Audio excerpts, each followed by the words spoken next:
يا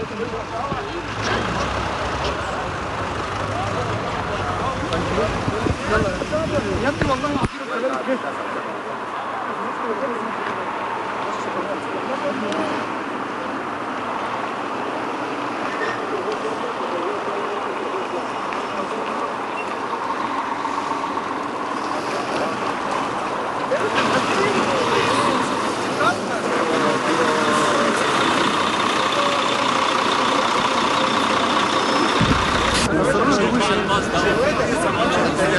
اللي حصل يا عم كابتن محمد ابراهيم ماذا عن لقاء اليوم؟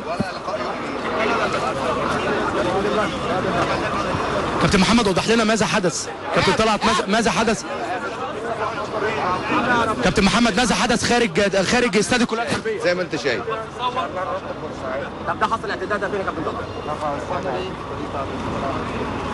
كابتن محمد ماذا حدث خارج؟ هتكلم انا مش هتكلم والله. حصل بره الاستاد كابتن طلعت.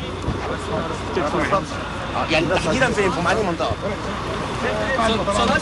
كابتن طلعت طمنا، هل كل لعيبه مصر كده يا كابتن؟ هنشوف دلوقتي. يعني هل ممكن يحصل لبعض اللعيبه اتاثرت؟ احتمالات، هناك احتمالات كبيره جدا، في ناس متعوره. هل ده هيتم تدوينه وابلاغه للمراقب المباراه ومراقب المسابقات يا كابتن؟ لا اجراء ياخد الناس. هل كلمتوا كابتن مستر كامل ابو علي عشان تبلغوه بالاحداث؟ لا واستاذنك خلينا بعد الماتش عشان انا اخد الولاد جوه. كابتن طلعت يوسف اتمنى لك كل توفيق ويعني اسفين الازعاج. حد جوه لسه؟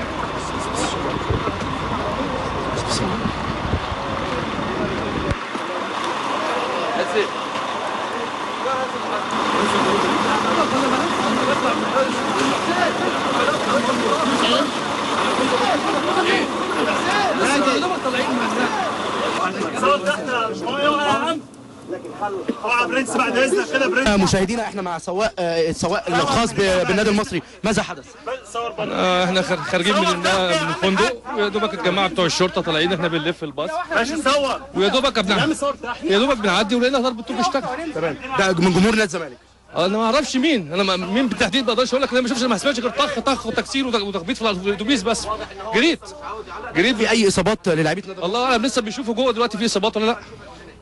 يعني حاجه مفاجاه، احنا كويسين وما فيش عربيه شرطه بتلف قدامنا، يعني معانا كمان عربيات الشرطه نتخبط ونتكسر معانا عربيه شرطه، ينفع ده مش صح. الحمد لله، قدر الله ما شاء الله. الحمد لله.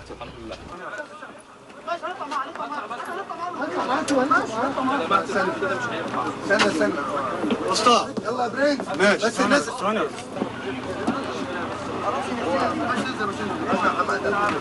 سنجندر،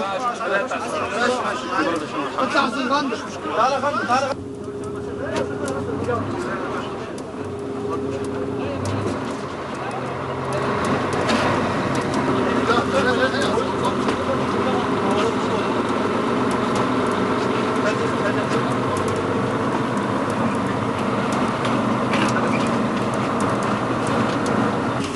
طبعا ما كانش قادر اقف لو كان كلها ممكن تبقى في اصابات كبيره جدا. حضرتك ما تشوفش حد لان اصلا في شجر على اليمين مش بتشوف حد. بالك وبعدين انت اصلا ماشي مش في الجوال، انت في البيت.